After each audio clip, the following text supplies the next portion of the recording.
Hello everyone and welcome back to ICD channel. आज हम English speaking course के 27वें day यानी कि 27वें दिन के सेशन को स्टार्ट करने जा रहे हैं और आज के इस सेशन में हम जानेंगे गणना एवं मात्रा सूचक शब्द यानी काउंटेबल वर्ड्स और अनकाउंटेबल वर्ड्स के बारे में। तो वीडियो को शुरू करने से पहले अगर आप चैनल पे नए हैं तो चैनल को सब्सक्राइब करना ना भूलें और अगर आपने ऑलरेडी सब्सक्राइब कर दिया है तो बेल आइकन भी जरूर प्रेस कर दें जिससे चैनल पे आने वाली कोई भी नोटिफिकेशन आपसे कभी भी मिस ना हो। तो कुछ संज्ञा शब्द गिने जा सकते हैं और कुछ नहीं गिने जा सकते। गिनने योग्य और न गिनने योग्य शब्दों का अलग अलग अभ्यास कीजिए। मोटे तौर पे समझ लीजिए कि जातिवाचक संज्ञाएं गिनी जा सकती हैं पर द्रव्यवाचक संज्ञाएं तथा भाववाचक संज्ञाएं नहीं गिनी जा सकती हैं। और यह भी याद रखें कि केवल काउंटेबल नाउन्स यानी गणना की संख्याएं ही एक वचन यानी सिंगुलर या बहुवचन हो सकती हैं। जैसे बॉय सिंगुलर है और बॉयज प्लूरल भी हो सकता है। तो जो जातिवाचक संज्ञा यानी कि जो प्रॉपर नाउन है या कॉमन नाउन है सिर्फ वही संज्ञाएं ही काउंटेबल हो सकती है यानी उनको ही गिना जा सकता है। और उसी तरह के जो द्रव्यवाचक संज्ञाएं हैं और जो भाववाचक संज्ञाएं हैं उन्हें गिना नहीं जा सकता। तो आगे हम सेंटेंस के थ्रू एग्जाम्पल्स के थ्रू जानेंगे। तो पहले हम देखेंगे गणना के शब्द यानी काउंटेबल वर्ड्स। क्लास में कुछ स्टूडेंट्स हैं। There are some or a few students in the class। अब स्टूडेंट्स जो है वो हम गिन सकते हैं, कितने बच्चे हैं आप उसकी गिनती कर सकते हैं। तो यहाँ पे हमने some या few लगाया यानी थोड़े स्टूडेंट्स हैं। Is there any girl in the hall? अब गर्ल है उसको भी आप काउंट कर सकते हैं तो हमने गिना any girl in the hall। There is no boy in the playground। None of these girls were present there। तो जो भी यहाँ पे थोड़े इटैलिक्स में शब्द हैं वो ही है countable words. Did any of you play football? Many of the boys hadn't come to school yesterday। यानी लड़कों में से बहुत से लड़के जो वो कल स्कूल नहीं आए थे। तो many of the boys। How many mangoes are there in the basket? तो काउंटेबल वर्ड्स के साथ हम many यूज करते हैं। How many apples, how many mangoes, how many boys, how many girls। Hardly would any girl like him। शायद ही कोई लड़की उसे पसंद करेगी। That book has more pages than this book। Many a man has suffered his hands। Neither man has come। He gets a small salary। अब हम देखेंगे uncountable words यानी मात्रा सूचक शब्द। Isn't there any milk in the bottle? अब यहाँ पे मिल्क है वो अनकाउंटेबल यानी दूध को आप गिन नहीं सकते। दूध की सिर्फ आप मात्रा बता सकते हैं कि थोड़ा दूध है या ज्यादा दूध है। वैसे ही है Is there any milk in the bottle? क्या बोतल में कुछ दूध है? तो हम दूध के साथ यहाँ पे हमने any लगाया है। How much milk is there in the glass?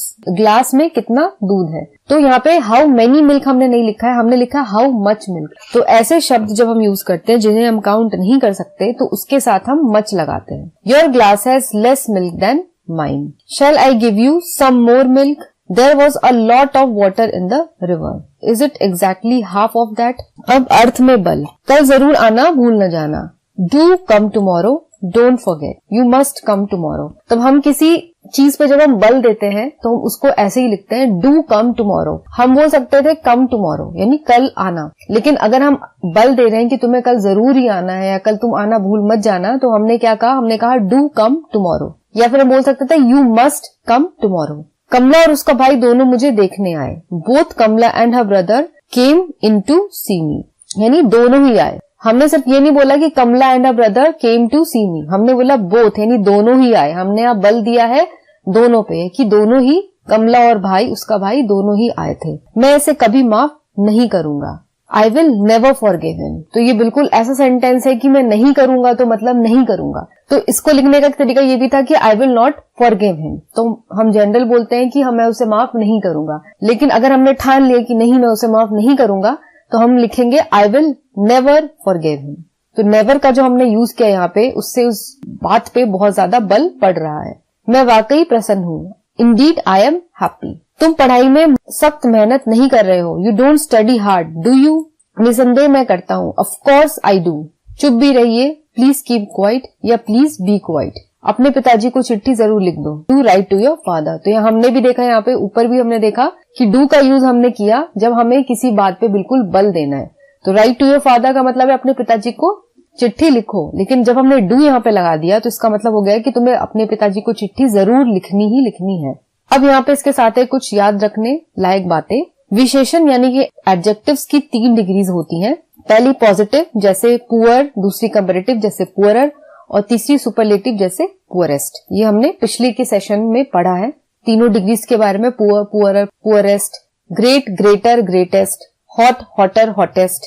Ram is poorer than Mahesh, he is more careful than his brother. Comparative degree का प्रयोग करते समय पुअर आदि विशेषण के बाद देन अवश्य लगता है। सुपरलेटिव डिग्री का प्रयोग करते समय द को विशेषण से पहले रखते हैं, जैसे मनोहर इज द ओल्डेस्ट बॉय। तो जब हम कंपैरेटिव डिग्री यानी बीच वाला जो कंपैरिजन वाला जब हम यूज करते हैं ईआर वाला फॉर्म पुअरर, इसके बाद हम देन का यूज हमेशा जरूर ही करते हैं। और जब हम सुपरलेटिव फॉर्म यानी कि पुअरेस्ट ईएसटी वाला फॉर्म यूज करते हैं तो हम उसके पहले द जरूर लगाते हैं, ये आप हमेशा ध्यान जरूर रखें। तो ये सेशन तो इसी के साथ यहाँ पे समाप्त होता है, लेकिन आप इन वर्ड्स को प्रैक्टिस करना ना भूलें और भी नए वर्ड्स और नए सेंटेंसेस आप प्रैक्टिस कर सकते हैं। तो अगर आपको आज की वीडियो पसंद आई हो तो लाइक बटन को जरूर दबाएं और इस वीडियो को आप अपने फ्रेंड्स के साथ भी जरूर शेयर करें। मैं मिलूंगी आपको अगले सेशन में एक नई वीडियो के साथ। तब तक के लिए take care and have a nice day.